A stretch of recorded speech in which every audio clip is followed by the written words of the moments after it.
I remember that hike like it was yesterday, the kind of day that starts crisp and clear, but you can feel the weather brewing behind the horizon. There were 5 of us: me, Danny, his sister Rachel, old Pete, who'd been hiking mountains longer than any of us had been alive, and Tyler, the new guy, all enthusiasm and shiny gear. We were following what we thought was a marked trail up Pine Hollow Ridge, a path that wound through tall spruce and over boulder fields slick with moss.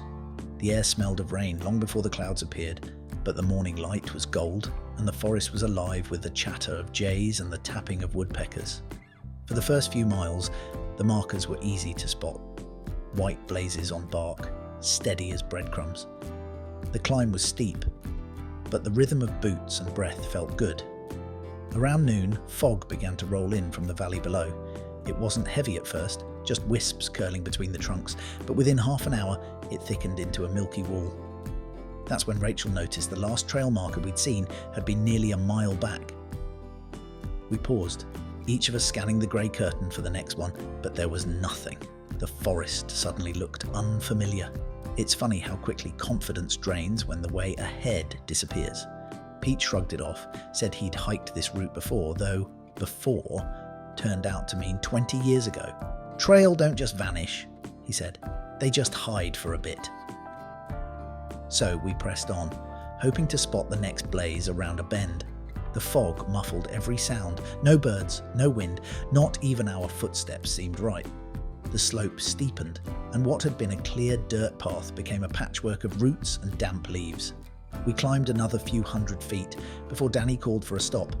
He pulled out the map, but with no visible landmarks and the ridge obscured, it might as well have been blank parchment. The group fell silent. There's a peculiar kind of quiet that comes when people realise they're lost. It's not panic yet, just the awareness that things have shifted out of their control. Rachel wrapped her arms around herself, staring into the fog as if willing a marker to appear. Tyler tried to joke that maybe we'd stumbled into some Blair Witch situation, but no one laughed. The cold was starting to bite. We were still high enough that the mist condensed on our hair and jackets, tiny beads that trickled down like rain. Pete finally said what we were all thinking. "We can backtrack, or we trust our gut and keep going." We looked at each other, waiting for someone to make the call. Going down meant safety, but it also meant admitting we didn't know where we were. Going up might lead us to the ridgeline, or off the mountain entirely. I remember looking at the compass hanging from my neck, the needle trembling, pointing north into a sea of grey. It was one of those moments when instinct and reason start to argue, and both sound convincing. Then, somewhere above us, came the faintest clang of metal, like a carabiner striking rock. Tyler's head snapped up. "You hear that?" he whispered. We all did. Someone, or something, was ahead of us in the fog, and just like that, the decision was made. We followed the sound. We moved slowly, each step cautious, on the slick ground. The fog swirled so thick that even a few feet ahead, the trail, or what we thought was the trail, vanished into white. Every now and then, that metallic sound came again, faint but steady, like gear knocking against stone. It gave us a direction, something to hold onto when our bearings had long since blurred. Pete led, muttering to himself as he checked the compass and glanced at the slope of the mountain. Danny stayed close behind him, while I hung back with Rachel and Tyler. The air had that raw, earthy smell that comes before a storm. Wet pine, cold rock, a hint of ozone. We came to a section where the trees thinned and the fog glowed pale around us, almost luminous. The ground dropped steeply to our right. We could sense, more than see, the void. Somewhere below, water trickled, a small stream or maybe runoff from higher snowmelt. "Careful here," Pete warned, tapping his trekking pole against the edge. "Stay left." The clang came again, closer now. "Might be another group," Tyler said, though he didn't sound sure. I wanted to believe it too. Someone ahead, someone who knew where the trail picked up, but something about the rhythm of the sound felt off, irregular, almost like it was moving with the wind. We climbed another stretch, the slope growing crueler, and finally reached a rocky clearing. The The fog thinned just enough to show a scatter of cairns, those little stacks of stone that mark a route above the tree line. Relief surged through us. "See?" Pete said, grinning. "I told you trails don't just vanish." We took a break there, grateful for solid ground under our boots. Danny pulled out an energy bar past half to Rachel. "Guess we're back on track," he said between breaths. But the moment didn't last. As we followed the cairns, one after another, they started to look wrong. The stones were uneven, unbalanced. Some toppled as though placed in haste or by hands that didn't care for direction. A few had slid down the slope entirely. We followed them anyway until the last one ended abruptly at a split of bare rock leading two ways, left into thicker fog, right toward the faint shape of boulders. No markers, no path, just silence. Pete scratched his beard, staring both ways. "Could be this ridge runs east-west," he murmured. "If we hit the wrong spur, we'll drop miles off course." Danny folded the map uselessly. Rachel whispered, "We should go back." Her voice was small, frightened. Before anyone answered, thunder rumbled deep below the clouds. A tremor of wind swept the fog, and the clang came again, but this time it was closer, sharper, like it came from just beyond the rocks. Pete raised a hand. "Hold on," he said. "That's not the wind." We all froze, staring into the mist where the sound had come from, and then, faintly, a shape moved. Dark, slow, and unmistakably human. At first, none of us spoke. The figure was barely a silhouette in the fog. Tall, indistinct, and moving with a deliberate slowness that made it hard to tell if it was walking toward us or simply swaying in place. The clang came again, and this time we saw the faint flash of metal near its hand. I felt a ripple of relief. Someone else was up here. Maybe another hiker.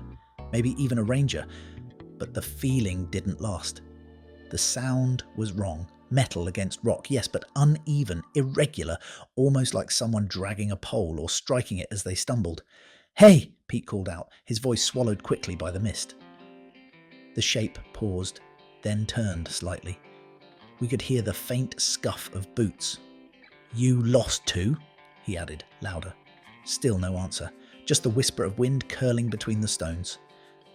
Tyler shifted beside me. "Maybe they can't hear us," he said, though his tone wasn't convincing. The figure began moving again, this time angling away, up the slope. "Let's follow," Pete said. "If they found a route, it's better than sitting here." So we followed. The ground was treacherous now, slick patches of lichen, loose gravel underfoot, and drops that appeared without warning. The fog muffled everything. Even our own breathing seemed to echo unnaturally close. Every few minutes, the clang would sound again, drawing us onward. But no matter how far we climbed, the figure stayed just out of reach, a darker blur against the pale mist. Rachel stumbled once, her hand shooting out to steady herself on my shoulder. Her glove was cold, trembling slightly. "This doesn't feel right," she whispered. "He knows we're here. Why won't he stop?" I didn't have an answer. I just kept moving, watching that shape ahead like a beacon we didn't dare lose. After what felt like an hour, but might have been 10 minutes, the fog began to thin. Shafts of pale light cut through in streaks, and the shape ahead grew clearer. A man, yes, but older. Grey beard, heavy jacket, a length of rope slung across his shoulder. He turned toward us at last, and his face came into view, weathered, eyes deep set and cautious. "Didn't expect company," he said, voice hoarse from the cold. "Trail washed out last season." "You folks came up the old line?" Pete nodded, visibly relieved. "We lost the markers back at the split. Thought maybe we'd gone too far east." The old man sighed, gesturing behind him. "You did. Another half mile and you'd hit the scree field. Straight drop down the ravine. Not a good place in this fog." We all exchanged uneasy glances. Tyler muttered, "Guess instincts aren't all they're cracked up to be." The man waved for us to follow. "Come on then. There's a service hut just below the ridge. You can wait the weather out." It sounded too good to be true, but at that point we were too tired to question it. So we followed him, boots crunching on gravel, deeper into the grey. The climb to the hut was rougher than I expected. The fog had lifted just enough to reveal the outline of the ridge above us. jagged rocks jutting out like the spine of some ancient beast. The man, who introduced himself only as Harlan, moved with surprising steadiness for someone his age. He used an old ice axe as a walking stick, and now I understood the clang we'd heard, metal on stone, echoing through the mist like a ghostly bell. We followed single file along a narrow ledge that hugged the mountainside. To our left, the slope dropped into nothing but grey air. To our right, the rock rose sharp and cold, slick with condensation. No one spoke. Every step demanded focus. My heart thudded in my chest in rhythm with the crunch of boots. Somewhere below, thunder rumbled again, distant but getting closer. After what felt like forever, Harlan stopped and pointed his axe toward a cluster of dark shapes just visible through the fog. "There," he said. "Old service hut. Miners built it before the park claimed the ridge. Not much to look at, but it'll keep you dry." We reached it just as the first drops of rain began to fall, thin needles that quickly became a steady downpour. The hut was small, maybe 10 feet by 12, made of weathered logs patched with sheet metal. The door hung slightly askew, and when Pete pushed it open, the hinges screamed like some wild animal. Inside, it was dim but dry, the air thick with the scent of old wood smoke and damp earth. We shed our packs, grateful for the shelter. Danny found a few split logs stacked in one corner, and soon the crackle of fire filled the space. The warmth spread slowly, bringing colour back to Rachel's cheeks. Tyler sat cross-legged near the door, watching the rain streak down the warped window pane. "Can't believe this was up here," he murmured. "Does anyone use it anymore?" Harlan shrugged. "I come by now and then, check the traps down near the pass. Not many folks make it up this far anymore. Most follow the new trail on the south face." Pete handed him a canteen. "Appreciate you showing us the way. Could have been a rough night out there." Harlan accepted it with a nod, but didn't drink. His eyes flicked toward the fog outside. "Mountain's got its moods," he said quietly. "Sometimes it hides the path for a reason." That line sat heavy in the room. The fire popped, casting shadows that danced along the walls. Rachel looked at me with a question in her eyes, but I didn't have an answer. Outside, the rain thickened into sleet, and the fog pressed close against the windows like something alive. It was then that I realised we hadn't seen a single other sign of life since losing the markers. No birds, no tracks, no distant voices, just the 5 of us, and the stranger who'd led us here. The storm raged through the night, hammering the roof with wind and sleet. The fire sputtered and hissed, and the shadows on the walls seemed to shift with every gust. We sat close together, wrapped in blankets and damp jackets, our nerves still humming from the day's confusion. Harlan stayed near the door, leaning on his axe, eyes fixed outside like he was listening for something. I wanted to believe we were safe, but there was something about his stillness, too alert, too wary, that kept me uneasy. Sometime past midnight, the wind dropped. The silence that followed was heavy, almost unnatural. I woke to the soft sound of boots scuffing against the floor. Harlan was gone. The door hung open a few inches, swaying with the last breaths of the storm. I pulled on my coat and stepped outside. The fog had lifted. The moon, pale and low, spilled cold light across the ridge.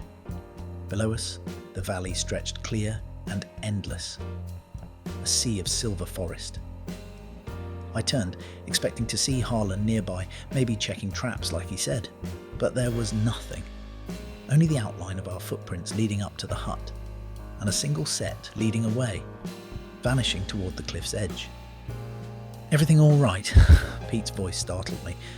He was at the doorway, rubbing sleep from his eyes. "He's gone," I said. We followed the prints a short distance until they ended abruptly at the drop. The ground there was undisturbed. No sliding, no marks, just a hard stop at the edge of a 1,000-foot fall. Rachel joined us, whispering, "Where could he have gone?" No one answered. We searched until dawn, circling the hut, calling his name. When the sun finally broke over the ridge, we saw what the fog had hidden, the trail, faint but visible, winding just below the hut toward the main pass. Our salvation had been only a few hundred yards away all along. We packed up in silence and started down. The morning air was sharp. The storm washed away. The sky impossibly blue. As we descended, I glanced back once more. The hut stood quiet against the rocks, smoke curling faintly from the chimney, though we'd put out the fire hours ago. We reached the car by mid-afternoon, sore, hungry, and deeply grateful. But as Pete folded the map on the hood, he frowned. "Funny," he said. "This hut's not on here, not on any edition I've seen." None of us had an answer. We just stood there, looking up at the mountain, its peak still veiled in cloud. Maybe Harlan had been real. Maybe he'd been a warning or a guide or something older than either. All I know is this: sometimes the mountain gives you a second chance, but it never lets you forget who's in charge.